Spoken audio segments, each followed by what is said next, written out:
Welcome back and a wonderful Sunday evening, everyone. As you can already see in the background, I assembled all the Grixis cards, and by I mean mostly Randy Noneman. So big shout out to you and thank you again for donating the missing cards that were quite expensive. And I myself also bought a couple of cards to finally be able to play Grixis Control again. What I was actually supposed to do on this channel. So I'm glad that I'm back. And for the first video back on Grixis after almost 2 months, I wanted to go over the card choices, the current meta. I've already went over it in comparison to a couple of other decks, but not in regards to Grixis, at least not in detail. So this is the list that I played the first league today, and this is the list that I played.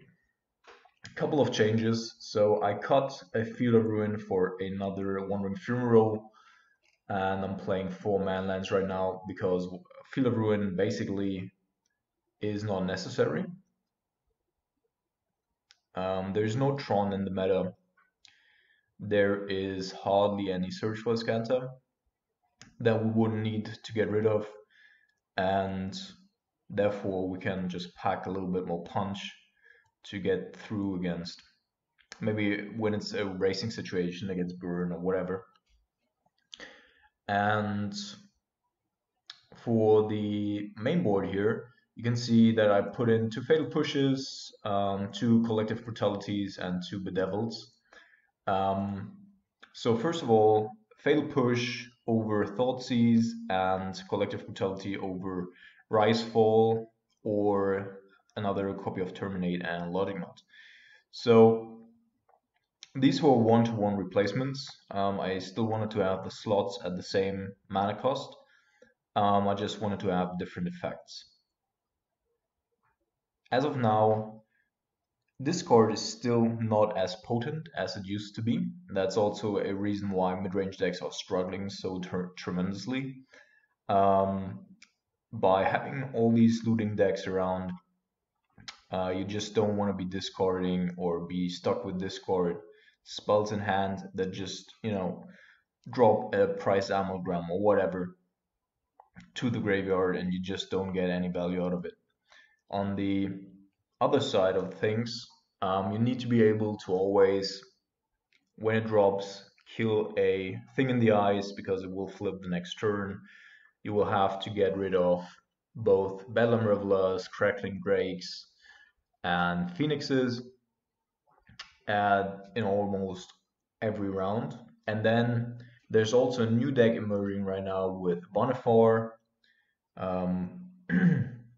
That's the new pot combo deck that has been lurking around, and yeah, well, on Modo at least it has become quite popular. So you will meet it every other league, and you basically, once you have Vanafor on board for more than a turn, you just lose. If they untap, you're dead. So you need to be able to kill Vanafor as well, and therefore we packed a couple more spot removal spells here. To complement that, and to also take into account the rise of burn, we play Collective Brutality main and Kalitas over our more value-based game plan with Pian Kiran Lar or Nicol Bolas, which are all fine choices, but we just need to have the life gain. And Kalitas in the current meta and the meta before is just outperforming any other 4-drop because it does basically anything that we can't otherwise do on a competitive power level with other cards.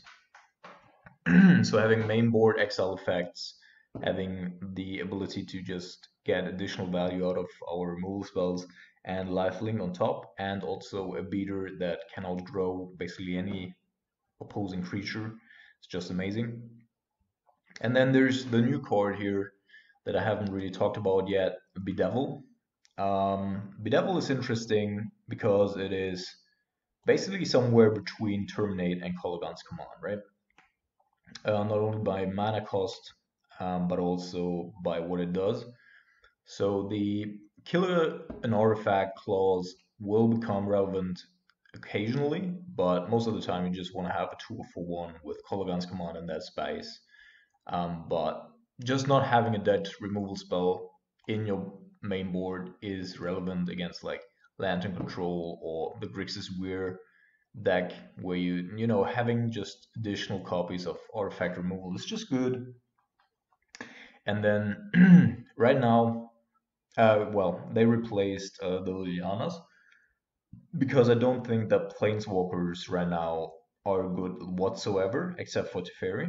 So I wouldn't be playing any other Planeswalker, period. Um, they're just not good. You cannot generate any value out of them. Except for maybe when you're playing against Grixis Death Shadow, but we already got a couple more spot removal spells, so I'm not too worried about that. And then there's the other card that has lost a bit of equity lately because the format has become so fast, and then that is Nimble Obstructionist. In a wide open meta, Nimble is really great. I love the card, I love it in this deck, and as many of you know, we played it before basically anyone else in Modern. So right now, having Nimble here is a disadvantage. We need to replace it at some point. I played the first league with Nimble, but they're off as well. I just felt it to not be really relevant in most cases. With the downswing in meta share from Tron, there's no really big mana deck left that Nimble is good against. Like there's a couple of Amulet Titan or Scapeshift decks, and there it's still really good. But other than that, really not the case. Also because control is basically absent from the meta. So we need to figure out a couple of different cards for these slots, and I'll go over what I did today in just a second. Just talking about the sideboard here. So I think I found a solution for our Grixis, for our Dredge matchup. I'm complementing Surgical Extraction with Fairy Macabre. The Raptor's Charm here is just in there as a placeholder. I just wanted to be prepared, and by having all the life gain main, this is actually a feasible choice for the sideboard and worked out pretty well for the league that I just played. And then there's a Braid that's additional artifact hate on 2 mana, but just having the option, because like there's basically Aether Vial decks right now, right? And then there's Burn and Combo. So against all the Aether Vial decks, a Braid is really one of the best cards to have. And we do have a lot of artifact removal by now. So this might not be really relevant, but right now it is still okay. Like the Modo metagame warrants us playing these. Then there's PN Kiran Lore, which basically replaces Kalitas whenever we play like against Black Green Rock or whatever. And then there's also the Scorpion God. That is also a value machine at the top end whenever we need to really outgrind our opponent. But overall, I'm pretty happy with the list. Bedevil was good a couple of times, was bad a couple of times. Still trying to evaluate this one, but we might need to replace all 5 of these. Maybe only Bedevil, maybe only Nimble, but there's still a couple of things in flux here. So let's go over a couple of the matchups that I just played. And looking at what we did here, so during the first league, I actually didn't record the league because I, wanted to get reacquainted to my Grixis deck, and I thought that might also not go very well. But apparently, um, yeah, you can't get me off of Grixis. Like 8-0 the first four games, didn't drop the ball once, and then got ahead 1-0 against Albert here as well, but then lost the other two because we got hit by a turn 3 fulminator mage both games, and that really fucked me off. But other than that, was pretty happy with the whole league. We got games into almost every archetype right now. We played against, this is against Burn. Not Burn actually, it's Mono Red Phoenix, which is also inherently broken. But yeah, just to give you a small impression here on where we went. Yeah, in between it just looks, whoops, like we could be losing, but we just never do.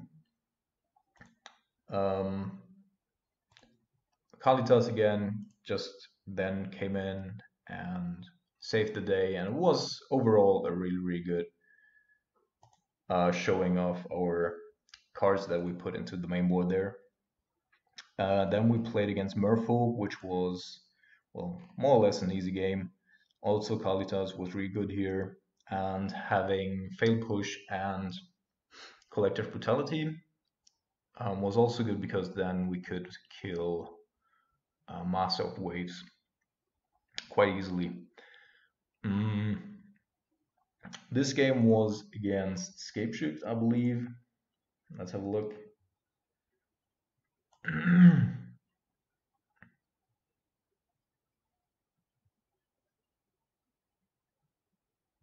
Yeah, that was against Scapeshift, which also wasn't a big deal. Mainly because Nimble did a good job, but we also did a lot of work with our manlands. And what was this deck against? I do not know. Let's have a quick look here.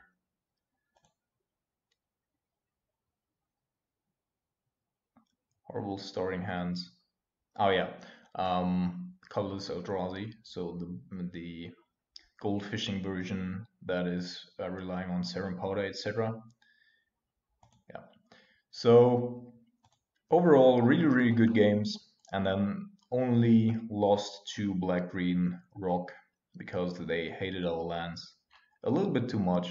Otherwise, the first league would have been an 8-0, a 10-0, and 5-0, and would have just been great coming back into Grixis control.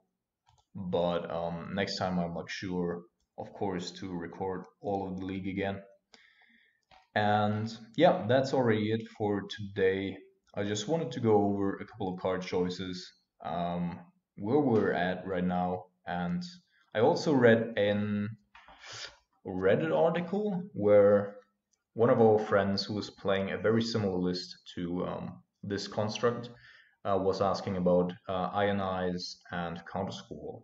So first of all, I wouldn't be playing Countersquall mainboard unless they also reprint Undermine next set, like they did with Absorb, because that basically says counter target spell, your opponent loses 3 life.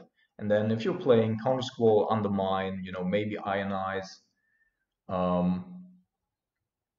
then you can really like chip at your opponent's life total in a quite significant way that just stacks. Countersquall main though just isn't worth it in the current meta. You're playing against so many creature-based decks that you just don't want to have it main. Ionize, on the other hand, is a little bit slow. And although the shock is pretty good, I don't think it complements the rest of the deck quite enough yet. If we get Undermine and we could try playing Electro Dominance, which I also think is a pretty good card in the deck in general, because it works quite well with Jace, both in dropping it like by the end of turn when you don't want to tap out for it, and also because Jace can, recast it without having to spend 2 mana for Snapcaster Mage and then flashing it back. So yeah, that's it for today. Just wanted to go over the deck real quick and give you a little impression at where we are right now. And yeah, I'll make sure to record a video this week and upload it as well with Grixis control. Let me know if you still want to have a look at other decks here like Death and Taxes, which we've seen last time as well, which is also a pretty cool deck with Sphinx of Foresight and Archangel Levinson.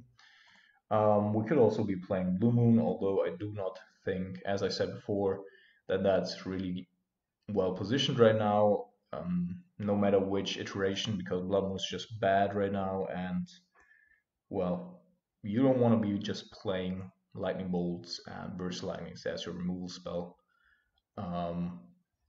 Although we could also be thinking about putting in Lightning Axis here to be able to discard like Access and Saturated Visions or whatever and have a real removal spell. Or there's always Azorius control, and despite you can see, yeah, this is what I did, like putting in 4 timely reinforcements and 2 absorbs to just get us a little bit of time to get into the late game and also to punish all the burn players, and it has worked out pretty magnificently. Yeah, so let me know if you want to see any of the decks or any iteration on it, and I hope you have a good week and join me for the next Grixis video. Again, shout out to Randy Noneman. Thank you so much, mate. And have a good week, guys. See you.